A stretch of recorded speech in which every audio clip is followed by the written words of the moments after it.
भंगारवाल्यांना भंगार विकताय तर सावधान. एक अतिशय धक्कादायक घटना राज्याला हादरवून गेली आहे. एक भंगारवाला ज्याने एका घरातून भंगार घेतल्यानंतर असं काही केलं की ज्यामुळे संपूर्ण देशभरात त्या भंगारवाल्याची चर्चा सुरू झाली. आपल्या सगळ्यांना एक सवय असते, घरात काही तुटलं जुनं झालं की आपण ते उचलतो आणि दारात येणाऱ्या भंगारवाल्याला देऊन टाकतो. तो मागेल त्या किमतीत सांगेल त्या भावात आपण सौदा करतो.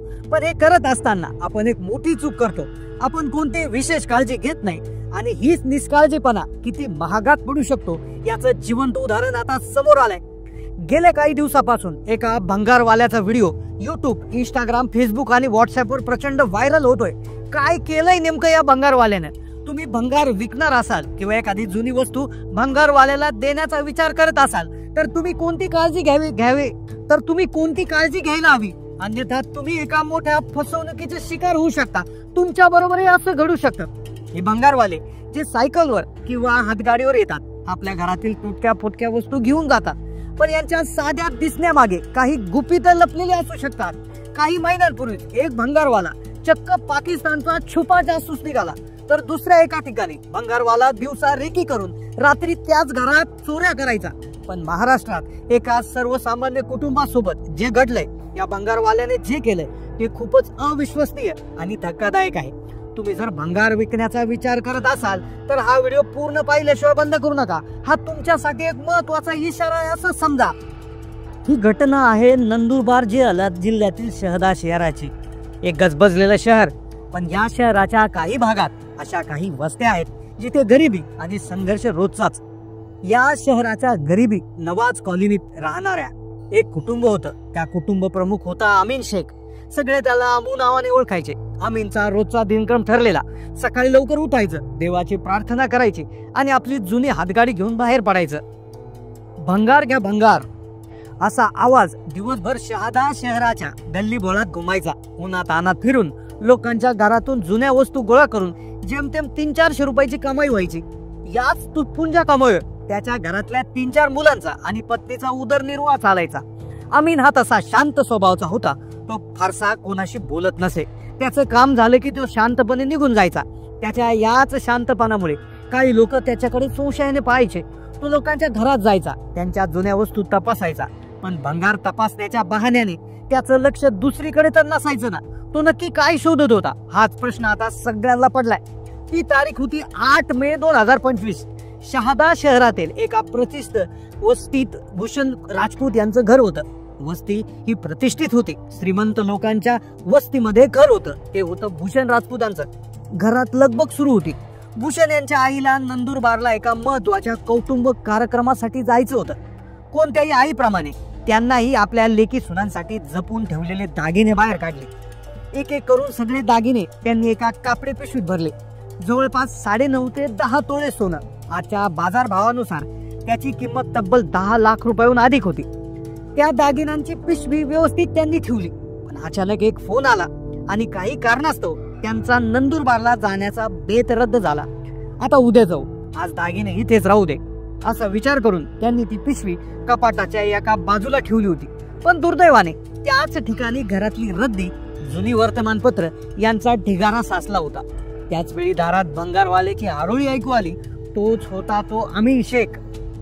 आईने भूषण याला सांगितलं, अरे घरात खूप रद्दी साचली आहे, ती या भंगारवाल्याला देऊन टाक. भूषण यांनी घरातली सगळी रद्दी गोळा केली आणि त्या भंगारवाल्याला म्हणजेच अमीन शेखला देऊन टाकली. त्या कागदाच्या ढिगाराखाली एका कोपऱ्यात एका छोट्याशा कापडी पिशवीत एका कुटुंबाचं भविष्य, त्यांच्या भावना आणि त्यांची आयुष्यभराची कमाई होती. पण गडबडीत ना आईचं लक्ष गेलं ना भूषणचं. एका छोट्या चुकीमुळे 10 लाखाचं सोनं त्या रद्दी सोबत भंगारवाल्याच्या हातगाडीवर पोहोचलं होतं. अमीन शेख ते भंगार घेऊन आपल्या वाटाने निघून गेला आणि राजपूत कुटुंब आपल्या दैनंदिन कामात व्यस्त झालं. या गोष्टीपासून पूर्णतः अनभिज्ञ. दुसरा दिवस उघडला. राजपूत कुटुंबाला नंदुरबारला जाण्याचा बेत पुन्हा ठरला. कालच्या सांगितल्यानुसार आज पुन्हा नंदुरबारला निघायचं होतं. आई तयार झाली. तयार होऊन दागिने घालण्यासाठी कपाटे जवळ गेल्या. त्यांनी कपाटात पाहिलं, तिथे दागिन्यांची पिशवी नव्हती. त्यांना वाटलं आपण दुसरीकडे कुठेतरी ठेवले असेल. त्यांनी अक्षरशः सगळं घर पालत घातलं. प्रत्येक कप्पा तपासला, प्रत्येक ड्रॉवर उघडून पाहिला, पण ती पिशवी कुठेच नव्हती. अचानक त्यांच्या डोक्यात वीज चमकली. त्यांना आठवलं, रद्दी भंगारवाला. त्यांना अक्षरशः धक्का बसला. त्यांनी लगेच भूषण यांना फोन केला. त्यांची अवस्था खूप वाईट झाली होती. भूषण सांगतात, आईचा फोन आला आणि मी हादरलोच. त्यांच्या आवाजातील भीती ऐकून मला कळालं की प्रकरण फार गंभीर आहे. आम्ही लगेच त्या भंगारवाल्याचा शोध सुरू केला. माझ्याकडे त्याचा मोबाईल नंबर होता, पण घराचा पत्ता माहीत नव्हता. मोबाईलवर फोन केला, फोन उचलत नव्हता. वेळ वेगानं पुढे जात होता. प्रत्येक सोनासोबत सोनं मिळण्याची शक्यता दुसर होत होती.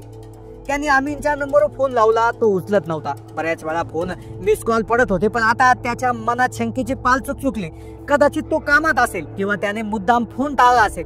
तो सोनं घेऊन पळून तर गेला नसेल ना. हजारो नकारात्मक विचार त्यांच्या मनात येऊ लागले. अखेर खूप शोधाशोध केली. इकडे तिकडे विचारलं, ओळखीच्या लोकांना, शेजारच्या गल्लीत, तो जिथे जायचा, जिथून यायचा, अशा पद्धतीची विचारपूस सुरू झाली. कसं बस ते अमीन शेखच्या घरापर्यंत पोहोचले. त्याला पाहिल्यानंतर भूषण यांनी त्याला लगेच घडलेली घटना सांगितली.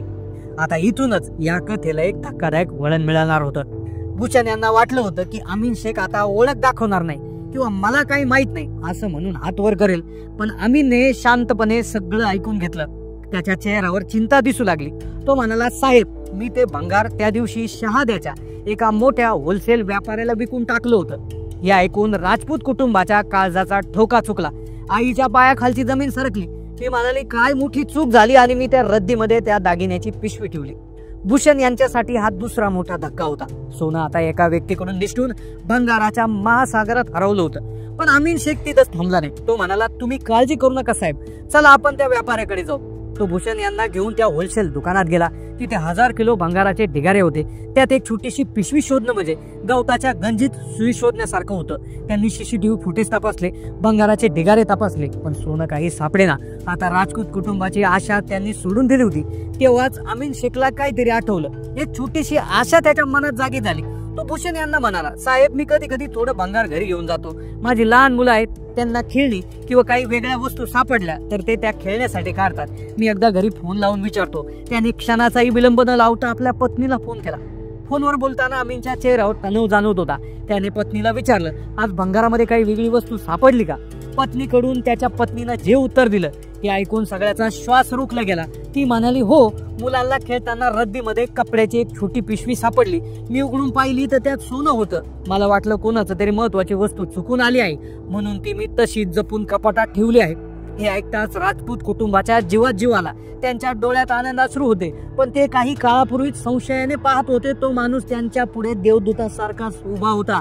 अमीन शेख चोर किंवा फसवणूक करणारा नव्हता, तर तो एक प्रामाणिक आणि सोन्यासारखा माणूस होता. त्याची पत्नी काही कामानिमित्त बाहेरगावी सैंदवाला गेली होती. तिने दुसऱ्या दिवशी म्हणजे 9 मे रोजी परतल्यावर सोनं परत करण्याचं वचन दिलं. सांगितल्याप्रमाणे दुसऱ्या दिवशी अमीन शेख आणि त्याच्या पत्नीने 10 लाख रुपयाची दागिन्याची पिशवी राजपूत कुटुंबाच्या ताब्यात दिली. ही पिशवी हातात घेऊन राजपूत कुटुंबियांना जो आनंद झाला तो शब्दात सांगता येणार नाही. भूषण म्हणतात, त्यांनी आम्हाला आमची सगळी अमानत जशीच्या तशी परत केली. आम्ही आमच्या घरासमोर असलेल्या सोनाराकडे जाऊन तपासणी केली. सगळं सोनं व्यवस्थित होतं. त्या माणसाने ना जात पाहिली ना धर्म पाहिला, त्याने फक्त माणुसकी पाहिली. आजच्या जगात माणुसकी अस्तित्वात आहे, आम्हाला अनुभव आला. या प्रामाणिकपणाने भारावून गेलेल्या भूषण राजपूत यांनी अमीन शेखला बक्षीस देण्याचं ठरवलं. ते सांगतात, त्याच्याकडे एक साधा खराब झालेला मोबाईल होता. त्याचा प्रामाणिकपणा पाहून मी त्याला 15,000 रुपयाचा एक नवीन स्मार्टफोन भेट दिला. हा मोबाईल फक्त एक वस्तू नव्हती, तर त्याच्या प्रामाणिकपणाला केलेला एक मानाचा मुद्रा होता. अमीन शेख याचं हे कर्तृत्व आज संपूर्ण महाराष्ट्रासाठी, देशासाठी आदर्श ठरलंय. गरिबीने शरीर व्यापलं असेल, पण मन सोन्यासारखं शुद्ध होतं. जिथे पैशाच्या मागे धावताना नाते आणि मूल्य मागे सुटतात, तिथे अमीन शेख सारखी माणसं आपल्याला थांबून विचार करायला भाग पाडतात.